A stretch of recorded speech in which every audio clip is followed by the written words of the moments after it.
Les récits historiques qui nous fascinent le plus sont souvent les plus atroces et les plus sanglants. Des noms tels que Vlad l'Empaleur, Richard III d'Angleterre et Attila le Hun ont acquis un statut presque mythique. Et nous restons toujours fascinés par la cruauté des empereurs romains et la sauvagerie des guerriers vikings. Mais on oublie parfois que ces bourreaux et leurs victimes ont réellement existé.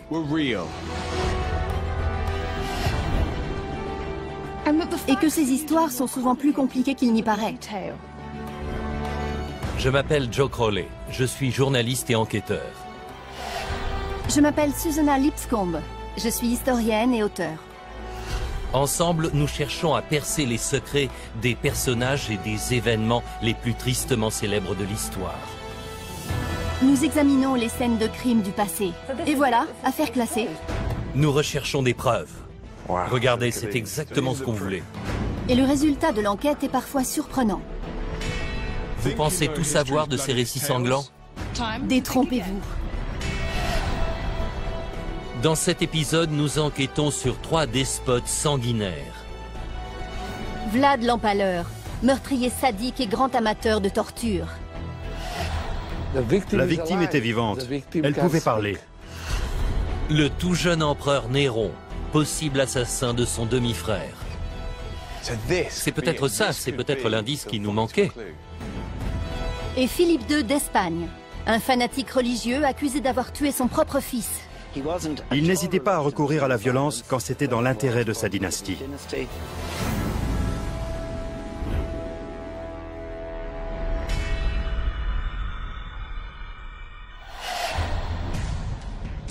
Vlad l'Empaleur a toujours eu une réputation terrifiante. Assoiffé de sang, il s'est fait connaître par une méthode d'exécution bien précise. Il a fait battre en retraite une armée de 200 000 hommes, avec la terreur pour seule arme. Mais comment est-il devenu ce monstre surnommé l'Empaleur? Et quel est le lien entre lui et le vampire le plus célèbre du cinéma?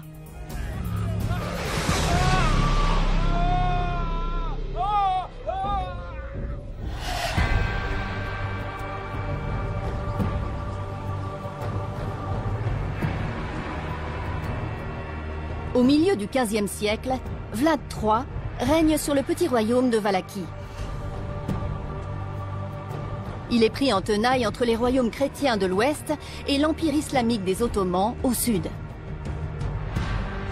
Vlad s'est emparé du pouvoir en écartant une dynastie rivale qui avait assassiné son père et enterré son frère vivant. Il a marqué l'histoire par sa brutalité. Vlad l'Empaleur. J'imagine que ce n'est pas un nom qu'on vous donne par hasard. Mais c'est tout ce que je sais de lui et je veux savoir pourquoi on l'appelait comme ça. Le château de Pénary se trouve dans les Carpates. La citadelle a été bâtie avec le sang et la sueur des prisonniers de Vlad, réduits en esclavage. Ils sont morts par centaines ici. Ceux qui ne pouvaient plus travailler étaient tout simplement empalés. Bonjour, vous êtes Adriane? Oui, c'est moi. Bonjour. J'ai demandé à l'historien Adrian Popescu de m'en dire plus sur cette torture. D'abord, il faut avoir ce type d'objet, un pieu en bois. Pendant l'opération, la victime est vivante. L'extrémité pointue est dirigée vers un orifice inférieur. 2 bourreaux, un de chaque côté, tiennent le corps en place, pendant qu'un troisième donne des coups sur le pieu pour le faire rentrer à l'intérieur du corps. Une fois qu'il est bien inséré, le pieu est relevé à la verticale et la pesanteur finit le travail. C'est vraiment horrible. C'est un châtiment très ancien et Vlad semblait beaucoup l'apprécier. L'empalement était utilisé en Europe et au Moyen-Orient depuis des siècles. Pour Vlad, c'était une arme politique. Il l'a dit dans un document. Si vous êtes puissant, quelqu'un de plus puissant viendra s'emparer de votre pouvoir. Il faut donc tuer ou être tué. D'autres tyrans ont été adeptes de cette méthode d'exécution. Alors pourquoi Vlad est-il le seul à être entré dans la légende comme l'Empaleur?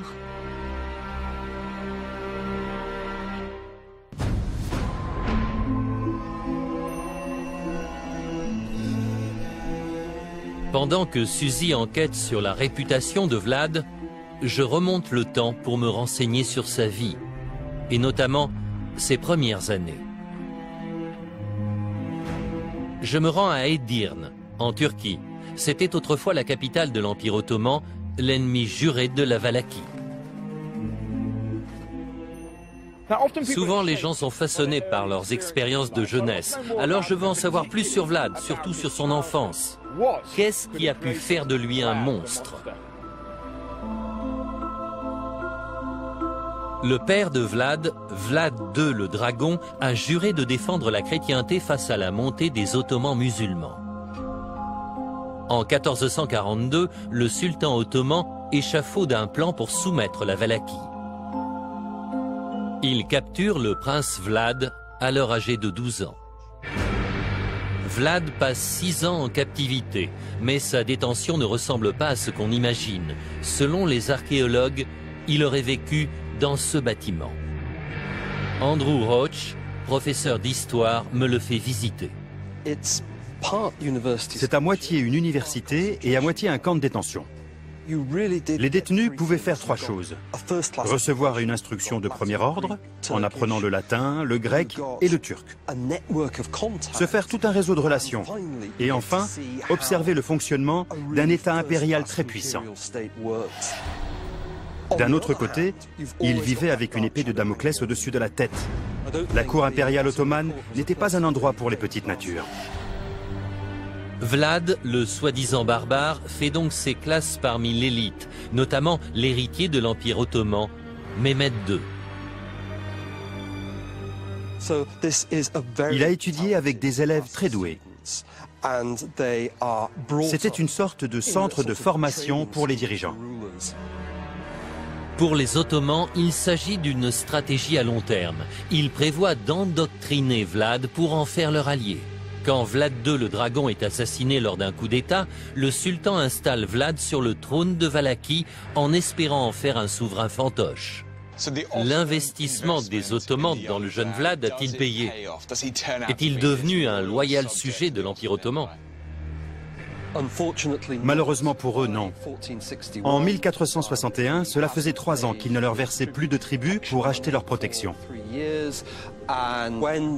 Quand le sultan envoyait des ambassadeurs pour savoir ce qui se passait, Vlad les faisait assassiner en leur clouant leur turban sur le crâne. Les Ottomans n'avaient pas le choix, et Vlad devait bien se douter des conséquences de ses actes, à savoir une invasion militaire. Vlad se rebelle ouvertement contre le sultan. Le plan des Ottomans n'a pas fonctionné. Ils ont créé l'un des tyrans les plus violents de l'histoire. Que s'est-il réellement passé? Il doit y avoir une explication.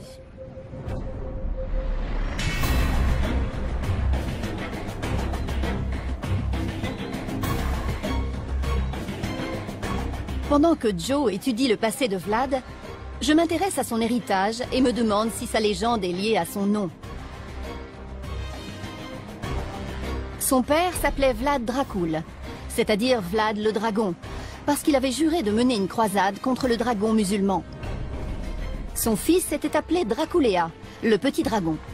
Je poursuis donc l'enquête en Transylvanie, le légendaire pays des vampires. Je voudrais savoir quel est le lien entre le prince de Valachie et celui des Ténèbres.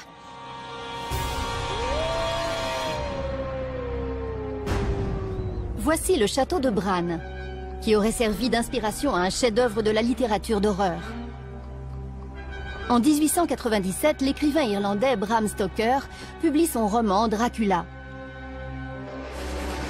L'histoire d'un noble de Transylvanie assoiffé de sang. Ça ne peut pas être une coïncidence. Je retrouve Gavin Badley, qui a travaillé sur la question. Gavin, quel est le lien entre l'histoire réelle de Vlad l'Empaleur et l'histoire fictive du comte Dracula racontée par Bram Stoker? Bram Stoker a décidé d'écrire un livre sur les vampires et en lisant un guide sur la Transylvanie, il est tombé sur le nom Dracula, qui semblait très évocateur. À l'origine, il avait baptisé son personnage Comte Vampire, mais heureusement, il a changé d'idée au profit de Comte Dracula. C'est ainsi que Bram Stoker a fait ressurgir le nom de Dracula de son tombeau. Des siècles après son règne, Vlad a été associé à un personnage terrifiant, ce qui a sans doute renforcé sa mauvaise réputation. Mais Bram Stoker lui a-t-il emprunté plus que son nom? Et l'utilisation du pieu, c'est forcément un lien entre les deux, non? Non, contrairement à ce qu'on pourrait croire. Quand on plante un pieu dans un vampire, on l'attache à la terre.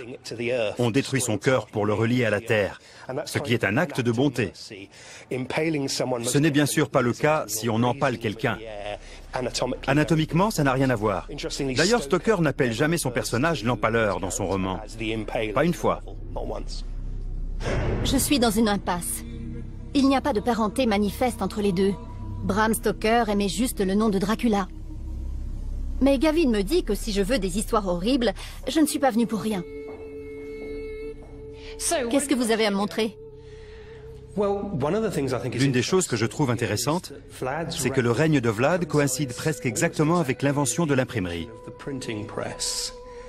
Et regardez ce que j'ai pour vous. Des gravures? Oui, exactement. Ces gravures sur bois a été utilisées par les ennemis de Vlad pour imprimer des pamphlets politiques distribués au peuple. Elles mettent en scène des histoires atroces et des actes horribles. On y voit un fou furieux sanguinaire. Il y a de nombreuses images décrivant en détail des tortures avec des victimes découpées en tranches, comme du chou. D'autres archives disent que Vlad a fait bouillir des marchands germaniques dans un chaudron géant. Ces histoires semblent faire partie d'une campagne de calomnie menée contre Vlad pour le faire passer pour un monstre. Déjà à l'époque, les gens aimaient les fables qui font peur et donnent envie de vomir, comme les lecteurs des années 1890 qui ont acheté le roman de Bram Stoker, ou les spectateurs du XXe siècle qui sont allés voir les films de vampires avec Christopher Lee ou Bela Lugosi. Longtemps avant que Bram Stoker ne s'en empare, le nom de Dracula inspirait l'effroi. Après des siècles de rumeurs et d'inventions, je commence à me demander si Vlad était vraiment un homme aussi impitoyable qu'on l'imagine.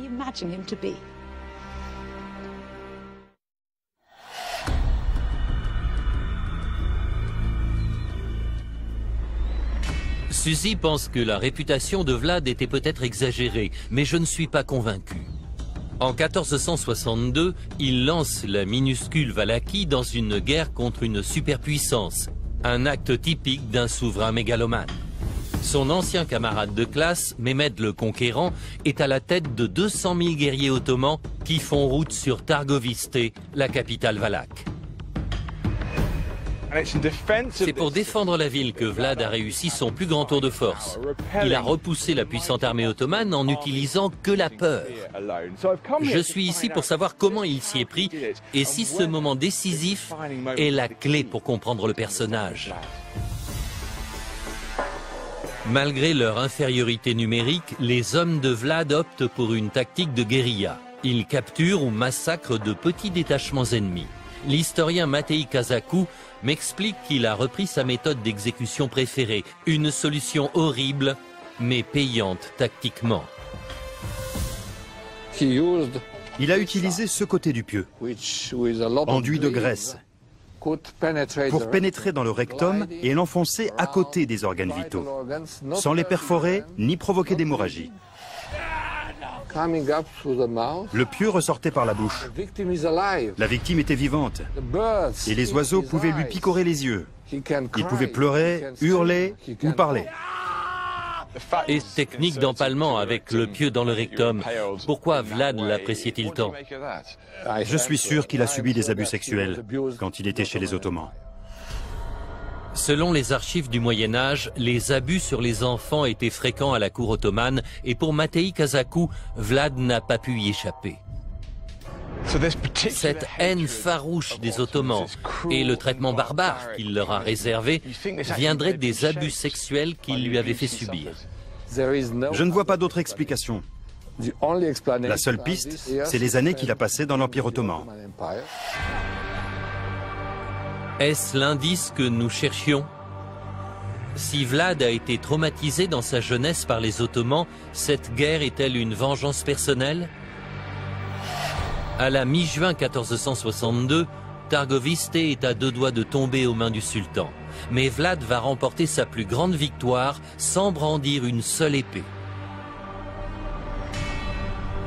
Laonikos Kalkondil, le chroniqueur de la cour ottomane, raconte pourquoi la puissante armée de Mehmed a préféré battre en retraite. En approchant, ils ont dû apercevoir des corbeaux et d'autres charognards tournoyant au-dessus. Et puis, il y avait la puanteur, l'odeur de mort qui devait être partout.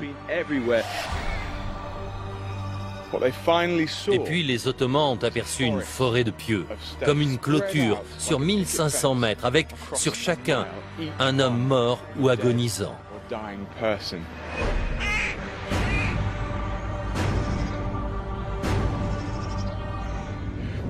Leur chair en décomposition, leur corps en train de pourrir, les oiseaux de proie qui les mangeaient ou même qui avaient fait leur nid dans les crânes des morts.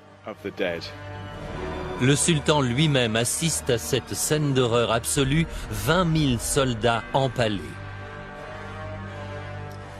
C'est un choc incroyable, un coup terrible pour le moral des troupes. Et le sultan se résout à donner l'ordre humiliant de la retraite.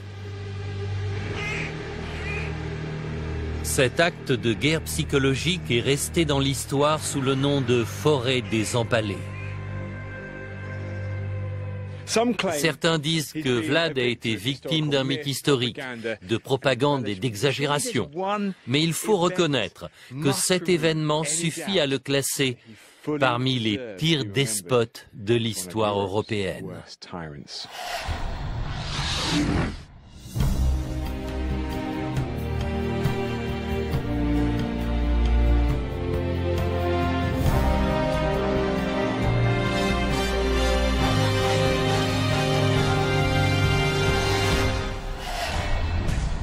Février 55 à Rome, l'empereur Néron donne une grande fête. À seulement 17 ans, il est l'homme le plus puissant du monde occidental. Sa cruauté lui vaudra d'être un jour surnommé l'Antéchrist. Britannicus, son demi-frère et rival dans l'accès au trône, boit avec lui. Soudain, il s'écroule. En quelques minutes, il est mort. Néron est connu pour son règne sanglant. Mais est-ce l'acte de naissance du futur monstre? La soif de pouvoir et une mère tyrannique ont-elles fait de Néron un fratricide? En 54, l'Empire romain, qui compte 1/5 de la population mondiale, se retrouve avec un adolescent à sa tête.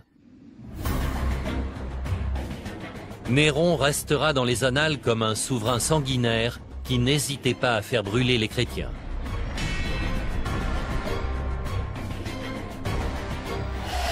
Il a grandi dans une culture de meurtre et de corruption, et son règne a commencé à la mort de son père adoptif, l'empereur Claude, dans d'étranges circonstances.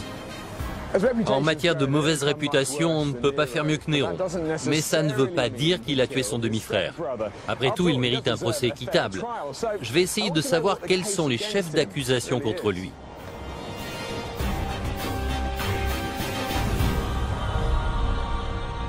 Pour en savoir plus sur la scène de crime et le suspect numéro 1, je rencontre Peter Wiseman, professeur d'histoire ancienne. Que savons-nous de la soirée où Britannicus est mort ? Il devait y avoir beaucoup de monde. De nombreux témoins ont dû assister à la scène. Quelqu'un lui a tendu une boisson. Comme elle était trop chaude, il a mis de l'eau froide dedans. Dès la première gorgée, il est tombé à terre, incapable de respirer ou de parler. Comment ont réagi les autres ? Tout le monde s'est tourné vers Néron, qui est resté impassible, totalement calme. Il a dit « Ne vous inquiétez pas, c'est juste une crise d'épilepsie. Ça va lui passer. » Mais Britannicus ne se relèvera pas. Et ça aurait pu être de l'épilepsie? La seule source affirmant que Britannicus était épileptique, c'est Néron, ce jour-là. On ne peut pas se fier au seul dire du principal suspect. Rien ne suggère que la mort soit naturelle, donc il semble qu'il s'agisse bel et bien d'un assassinat. Si c'est bien ça, quel est le mobile du crime? Et pourquoi le meurtrier ne s'est-il pas fait prendre? À l'époque, les assassinats politiques ne manquent pas. Rome bruisse de rumeurs selon lesquelles le précédent empereur, Claude, a été éliminé. On accuse même Locuste, une célèbre empoisonneuse, d'avoir loué ses services à un commanditaire. Les atrocités commises sous le règne de Néron sont célèbres. Il aurait même incendié Rome pour faire de la place pour son immense palais. Mais pourquoi aurait-il voulu tuer son demi-frère? Si on veut trouver des indices, il faut commencer par fouiller son histoire familiale. Je vais mener l'enquête et voir où ça me mène.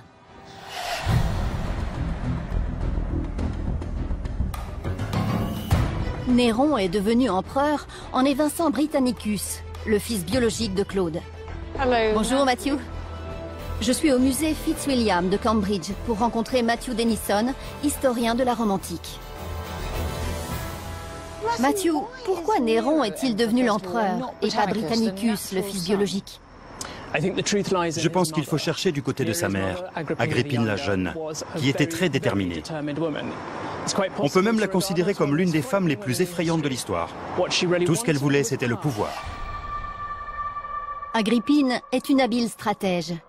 À la mort de son frère, l'empereur Caligula, elle a séduit et épousé son oncle Claude, avant de le convaincre d'adopter son fils Néron pour en faire son héritier. En prenant la tête de l'Empire, Néron a-t-il aussi hérité de l'ambition de sa mère? Ces pièces de monnaie datent du début de son règne, au milieu du 1er siècle, et pourraient nous donner des informations importantes. Celle-ci a été frappée à son accession au pouvoir et celle-ci quelques mois plus tard. Le visage de l'homme est celui de Néron, ce qui ne vous étonnera pas. Et la femme, dans les deux cas, est Agrippine. C'est rare d'avoir la mère de l'empereur sur une pièce, non? Oui, c'est très inhabituel dans la Rome antique, où les femmes n'avaient officiellement aucun pouvoir. Mais le texte inscrit sur le tour, sur le côté face, donne la liste des titres d'Agrippine. Ceux de Néron sont relégués sur le côté pile. Comme si Agrippine était plus importante que Néron. Oui, à ce moment-là, Agrippine semble être la figure dominante. Le plan d'Agrippine a fonctionné. La pièce laisse entendre que c'est elle qui tire les ficelles dans l'ombre. Mais Matthew a une autre pièce à me montrer. Sur la deuxième, quelques mois plus tard, Agrippine est passée derrière Néron. Si on regarde le texte qui est écrit sur le bord, on voit qu'il fait référence au titre de Néron. Ceux d'Agrippine sont sur le côté le moins important. Quelque chose a changé.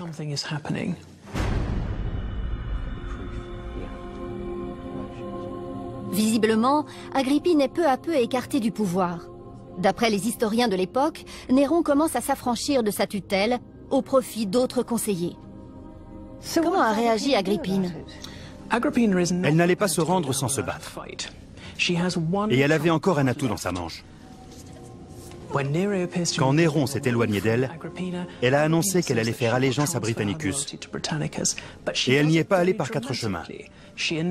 Elle a dit qu'elle irait voir la garde prétorienne pour lui raconter par quel stratagème Néron était devenu empereur. C'est Agrippine qui a engagé Locuste, l'empoisonneuse, pour tuer Claude et le remplacer par son fils. Elle menace maintenant de révéler la vérité et de priver Néron de sa légitimité. Malgré son jeune âge, Britannicus devient un rival pour Néron. À cette époque de l'Empire romain, on estimait qu'un garçon devenait un homme à son 14e anniversaire. Et Britannicus allait avoir 14 ans. La crainte de perdre le pouvoir est un mobile suffisant pour Néron. Mais pour résoudre cette affaire, il faut savoir comment il s'y est pris pour tuer son demi-frère.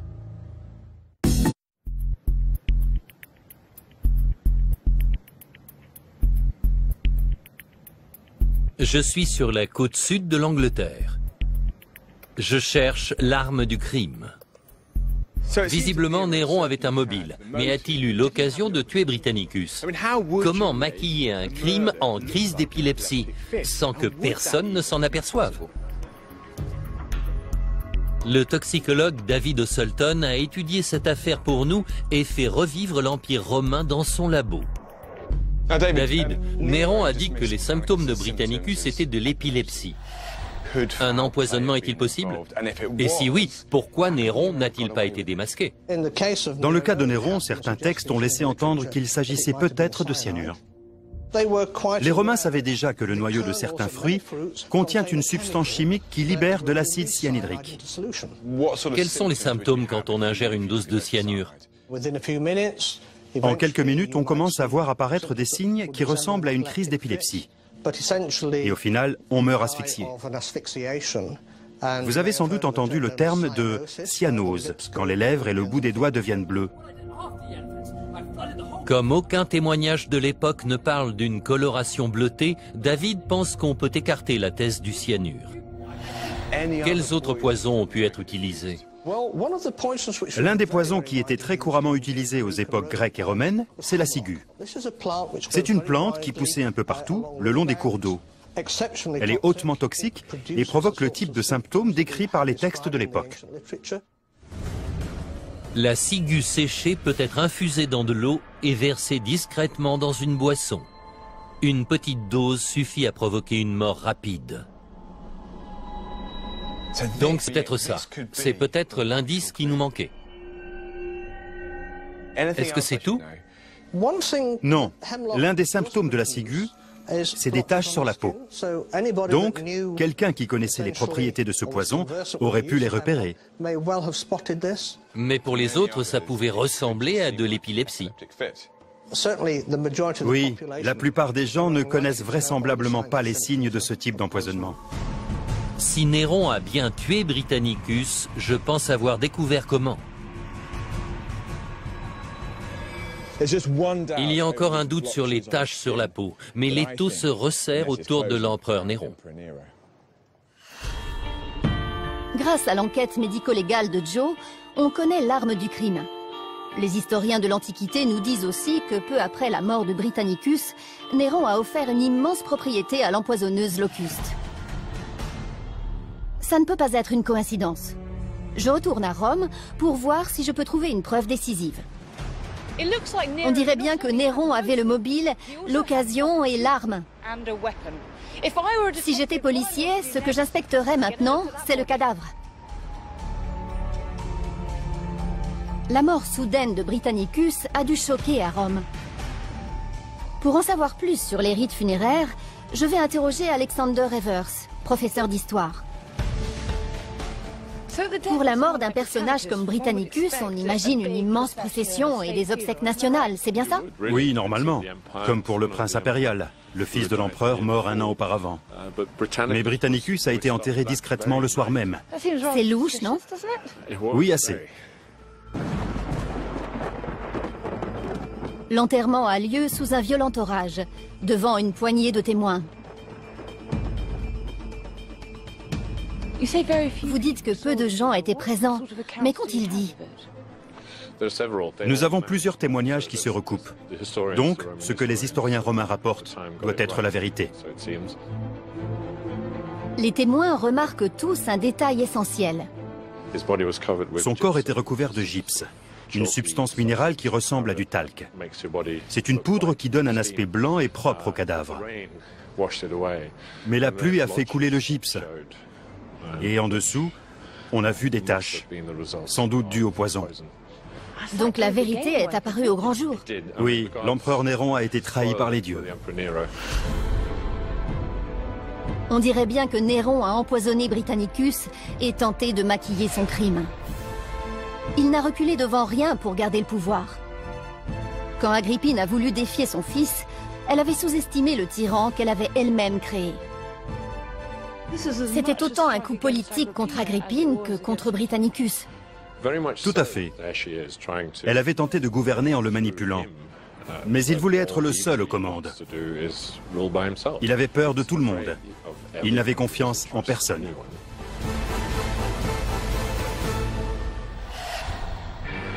Les preuves suggèrent qu'à l'aube sanglante de son règne, Néron a empoisonné son demi-frère pour conserver le trône impérial. Son parcours politique, marqué par la tyrannie et la terreur, ne faisait que commencer.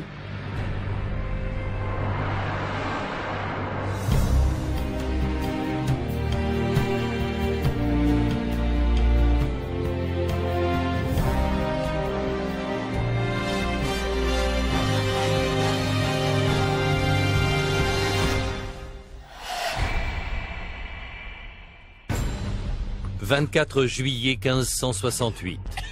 Dans sa cellule, Don Carlos, l'héritier du puissant empire espagnol, agonise. Quel crime a-t-il commis? Nul ne le sait. Mais il a été enfermé sur ordre d'un souverain sans pitié, son propre père. Philippe II d'Espagne a conquis de nombreux pays, réduit des peuples en esclavage et pourchassé les hérétiques. Mais un détail de sa biographie laisse les historiens perplexes. Est-il allé jusqu'à assassiner son propre fils?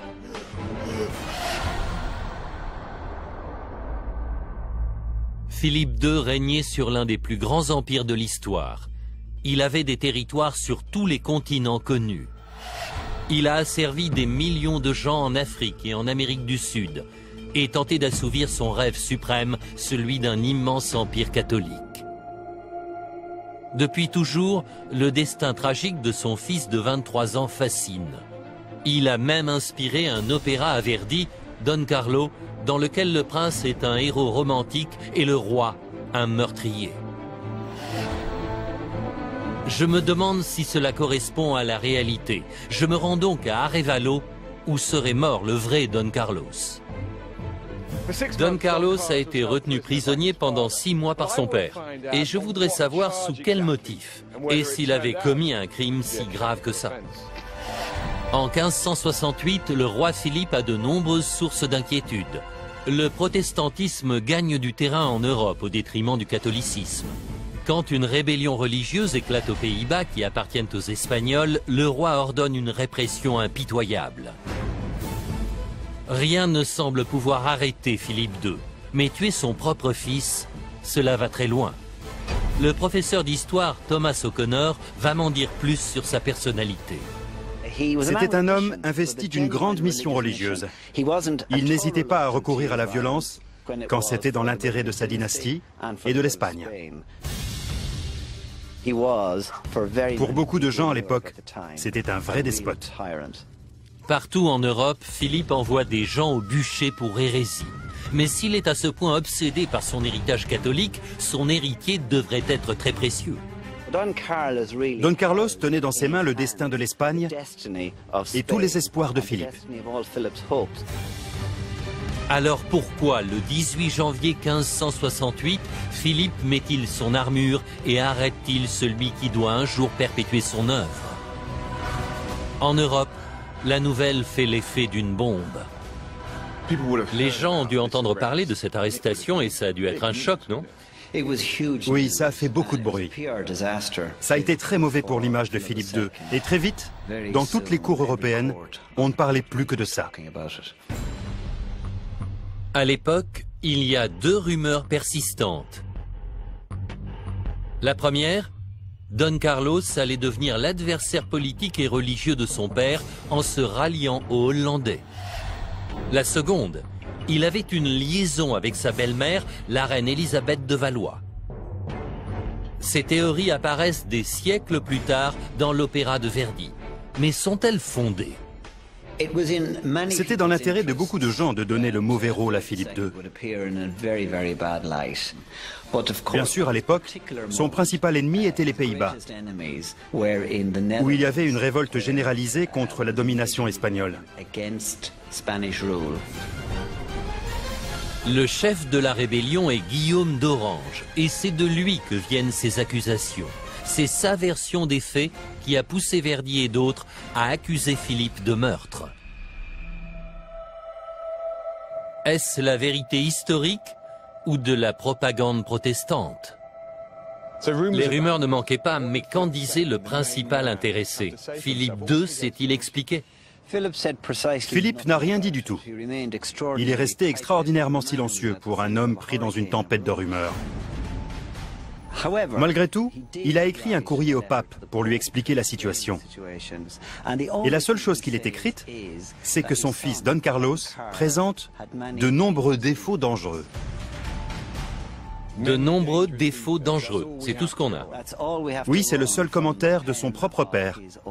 Et on n'a pas plus d'informations émanant de cette source.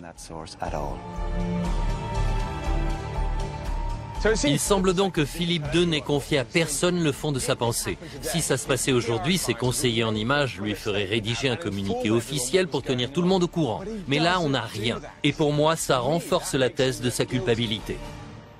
Je pense qu'un innocent se défend toujours. Si les accusations des Hollandais sont calomnieuses, pourquoi se taire?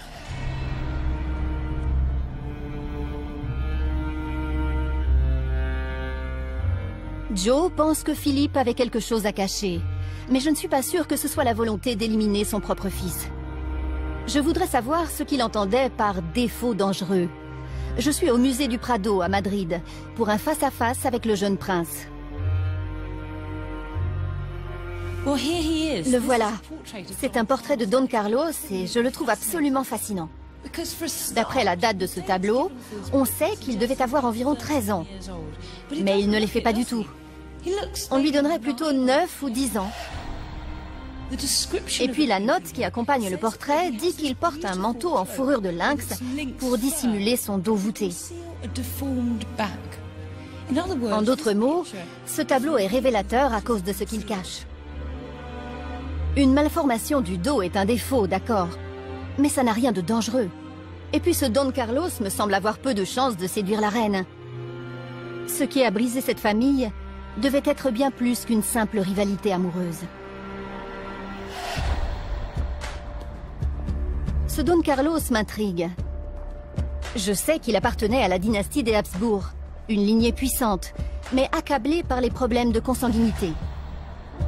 A-t-il hérité de tares génétiques qui auraient provoqué des anomalies physiques et mentales? Pour vérifier ma théorie, je consulte John Edwards, spécialiste de cette dynastie. John, parlez-moi de la consanguinité chez les Habsbourg.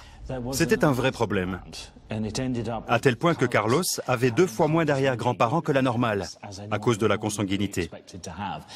Non seulement chez les Habsbourg, mais aussi dans la famille royale d'Espagne, dont il descendait.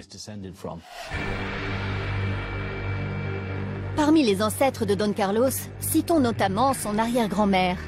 Elle a passé 50 ans dans un asile et s'appelait Jeanne la Folle, ce qui en dit long. Quelque chose dans le comportement de Don Carlos suggère-t-il qu'il a hérité de sa folie? Selon certains témoignages, il s'en serait pris à des courtisans, et on disait qu'il avait jeté un page par la fenêtre juste parce qu'il était en colère contre lui. Et ça a empiré. On a l'exemple d'un épisode où Don Carlos avait commandé des chaussures, et comme elles ne lui plaisaient pas, il a ordonné aux cordonniers de les manger. Les témoignages des courtisans et des ambassadeurs décrivent Don Carlos comme sujet à des explosions de colère de plus en plus violentes. Il est clairement instable. Mais est-ce un symptôme de consanguinité ou autre chose?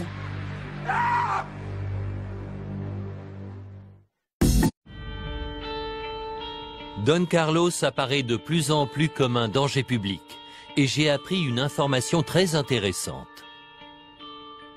Visiblement, alors qu'il était à l'université en 1562, le prince a fait une chute dans un escalier. Il a eu une grave blessure au crâne et failli mourir. Donc ma question est, cet accident presque mortel explique-t-il son comportement bizarre?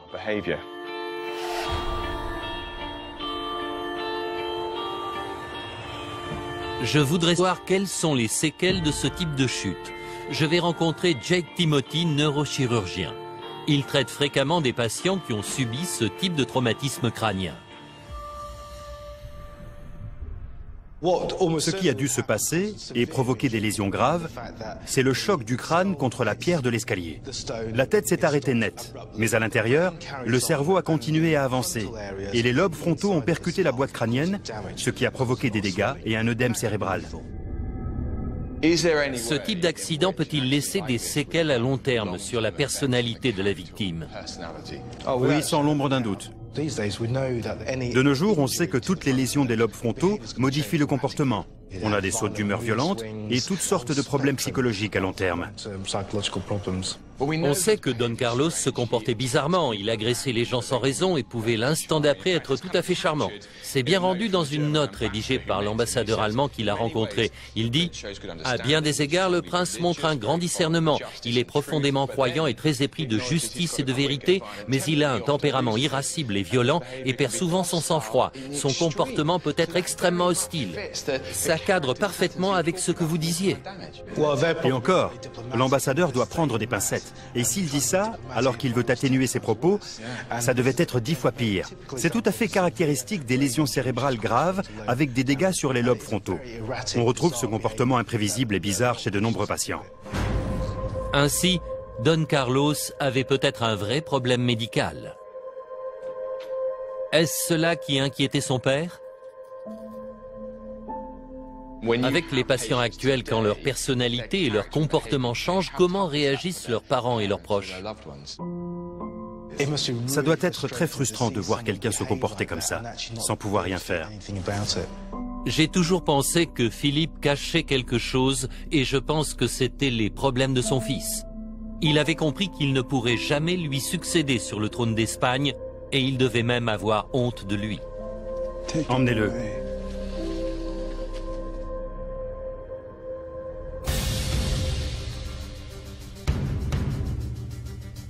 Les découvertes de Joe montrent l'affaire sous un nouveau jour. Comme son arrière-grand-mère Jeanne la Folle, Carlos est mort enfermé dans un asile d'aliénés. C'était bien plus qu'une prison. Mais il reste une grande question. Philippe a-t-il fait tuer son fils pour échapper à la honte? C'est une chose de le faire enfermer, c'en est une autre de l'éliminer. Dans le vieux Madrid qui garde la trace des Habsbourg, je retrouve John Edwards.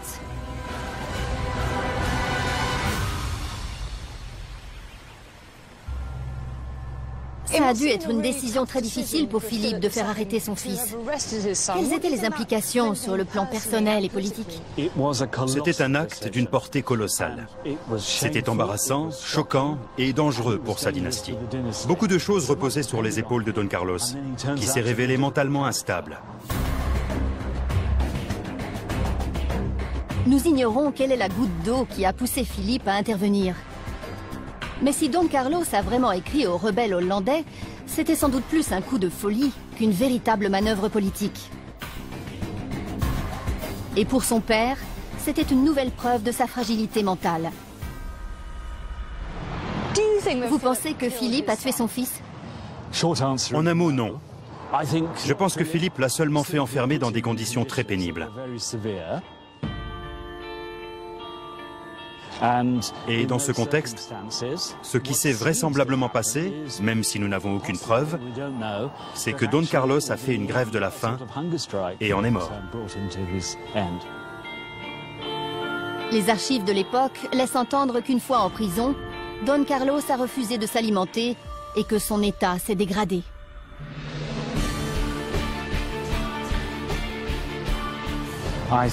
Je pense que l'enfermement a été insupportable pour Carlos et qu'il est sans doute mort de causes naturelles.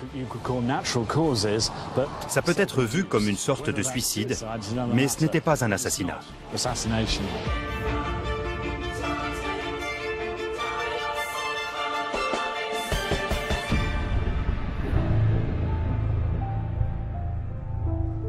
Pendant des siècles, Philippe II a été accusé d'avoir assassiné son propre fils. Et étant donné sa réputation de despote implacable, je m'attendais à ce qu'il soit coupable. Mais quand on réétudie les preuves, on se rend compte que la vérité est bien plus douloureuse et triste.